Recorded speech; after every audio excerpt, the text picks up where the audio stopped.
Parenting can be super stressful, and if you feel that your rage gets to the point where you have a hard time calming down, I have 10 tips right now that you can start using immediately that are going to take you from a level 10 down to a 2 or 3, much more likely to respond in a logical manner. Okay, you ready? Here we go. Before you do anything else, go subscribe to the No Guilt Mom YouTube channel. We have videos every Wednesday for you to make parenting easier and to help you be a better parent by prioritizing yourself. First, before we even start, put your favorite calm down strategy right there in the comments. Share it with everybody else because as a community, we are better together than we are apart. Number 1, notice your trigger. So often in parenting, we get triggered by something that is outside our control. Now, you might have had this happen to you where you've been really, really happy one moment or just calm and peaceful,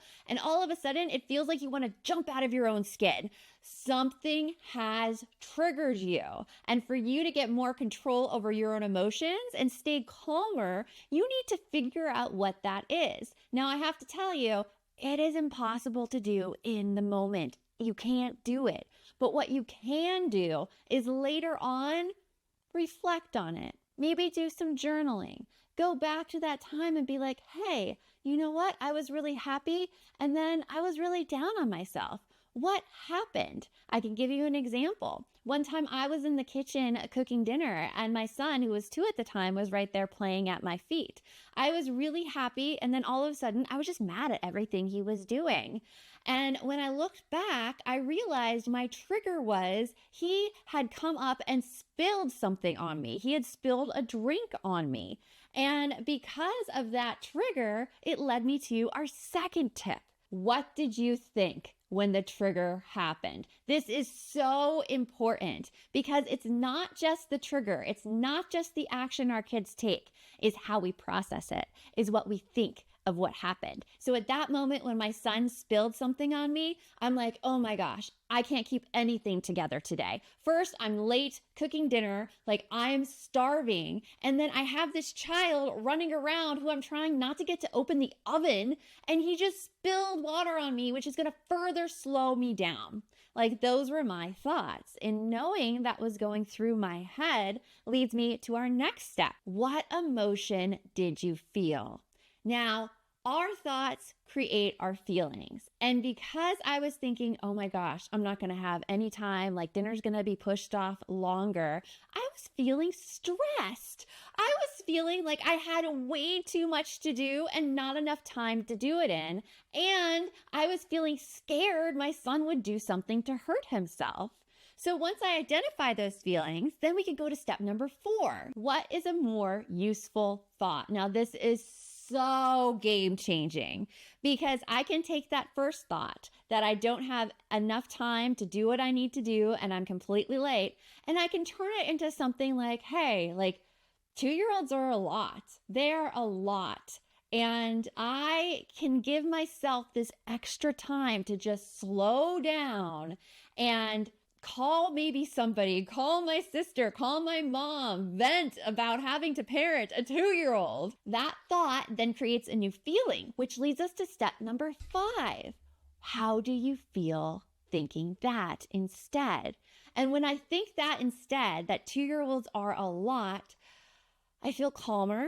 I feel like I am dealing with the situation as best as I can. In fact, I feel like I'm dealing with it pretty well, seeing how I'm trying to keep a little being alive while making an entire meal.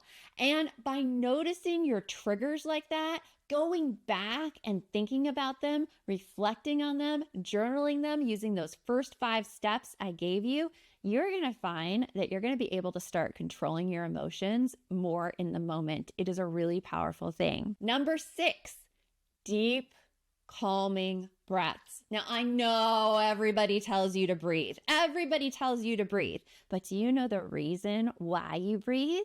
Okay.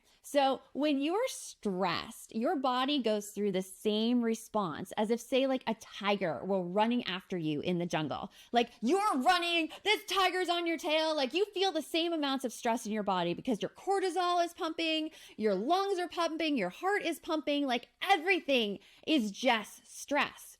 But then if you tell your body to take a deep breath, you can take it through your nose, and you can make sure it goes all the way down right to the bottom of your rib cage, and then blow it out. Do you feel that calm come over your body? That is you talking your body's language, because you can't just control your anxious thoughts with your mind. You have to talk the language of your body. And when you take a deep breath like that, you're telling your body that there's no tiger. There's nothing chasing you. You just had time to take a deep breath, so you can't be in any danger.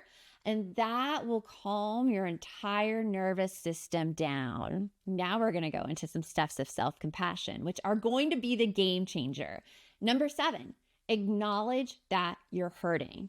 Now, raise your hand. How many times have you thought when you are stressed in the moment, you're like, I should be handling this better. I can't believe I don't have everything in control. Like, I should have done this, this, and this, and I wouldn't feel this way, right? Well, that does us no good. That's self-criticism. And we think that if we criticize ourselves, we'll do things differently in the future, and therefore we won't have to experience these anxious feelings any longer. But it's wrong. In fact, science shows that if you give yourself self-compassion, you're actually able to better respond and keep your emotions under control in the moment. So that first step of self-compassion is to acknowledge that you're hurting. Telling myself, okay, this is really stressful. I have this little being I am trying to keep alive. I am horribly hungry and I need to cook dinner. I feel like I have to do so many things at once. This is really uncomfortable and I don't really want to be in this situation right now. I am hurting. And when you tell yourself you're hurting, your shoulders may drop a little, because now your body doesn't have to fight you, doesn't have to prove to you that this is a stressful situation. You have just acknowledged it, which takes you to our next step. Think about what has led to your reaction. So part of self-compassion is realizing that things don't happen in a vacuum. There are so many other things that happened to me that day that have put my patience really at the limit.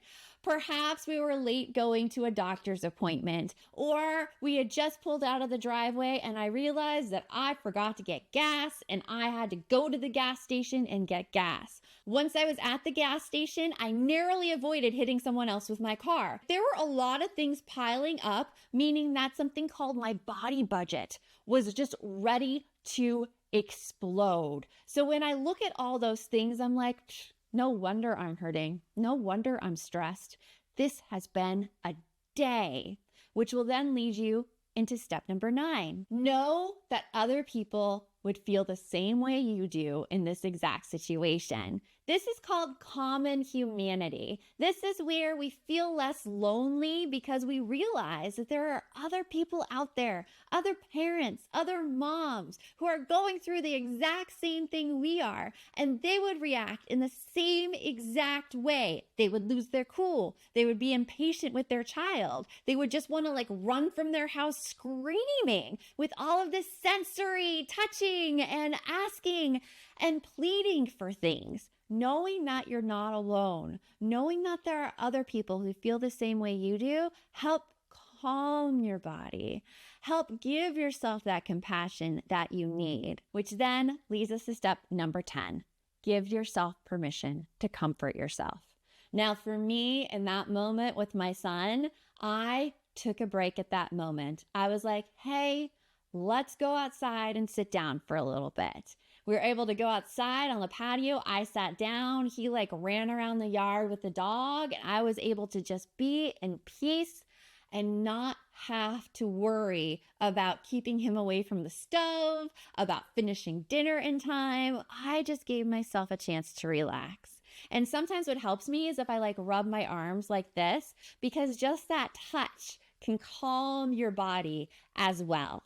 So there you have it. You now have 10 tips to go to the next time you want to calm yourself down when parenting. Noticing those triggers and figuring out how to change those thoughts towards them, taking those deep breaths to tell yourself there is no tiger, and then finally giving yourself that self-compassion. So don't forget to subscribe to the No Guilt Mom channel. And remember, the best mom's a happy mom. Take care of you. I'll talk to you later.